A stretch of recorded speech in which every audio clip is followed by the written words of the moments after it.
I just want to let you know very quickly the best way to contact Amazon KDP.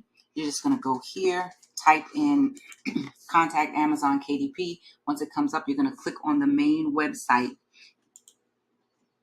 Now, if you're not logged into your KDP account, it's going to ask you to log in. Go ahead, sign in, and it's going to take you directly to the contact page. You're going to go down through this area, and then you will just select the area that you want to contact them about.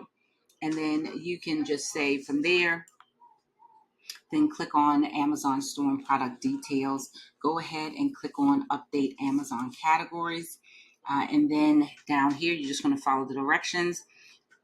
Excuse me, add file, and then send the messages necessary.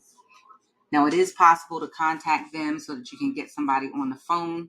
And as you can see, it's saying we're currently experiencing a high number of contacts, which may cause a delay in the processing time. So just be patient. But once you start the process is already, rolling.